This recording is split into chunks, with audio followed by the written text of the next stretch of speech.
This boat was leaving Benoa Harbour on its way to Australia when the local water police caught it yesterday morning, Sunday morning at 5 a.m. It's very unusual to see asylum seeker boats hovering around in Bali, and they weren't sure what it was initially.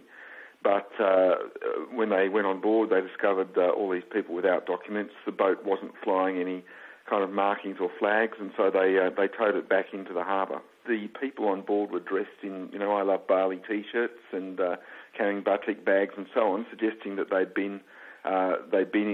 come into Bali at least a little while ago. One of them had a passport stamped with an April stamp, so they seem to have been in Bali for some time and heading from there towards Australia.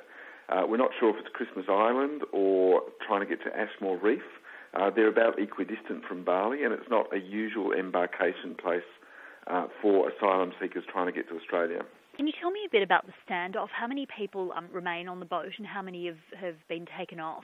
Yeah, there was 21 people taken off the boat yesterday, which left 75 people on board, and then later last night, another 14 agreed to leave the boat. So by my count, we've got 61 still on the boat. And the police, again this morning, will redouble their efforts, I dare say, to get the remainder of them off the boat and into immigration detention. You mentioned that it was unusual for boats to arrive in Bali. Why is that the case? Is it something about the route? Yes, the quickest route to Christmas Island certainly is from Java, which is a fair way to the west of Bali. Then there's another route that comes from the eastern part of Indonesia, West Timor, and heads down towards the Ashmore Reef. People sometimes fetch up also on the Cocos and Keeling Islands. But none of those is really very close to Bali, so this is quite an unusual occurrence.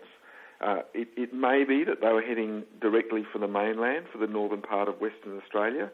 And as you know, we saw a boat coming into Geraldton Harbour in WA a couple of weeks ago. So it may be that the people smugglers are trying to kind of mix up their routes a bit.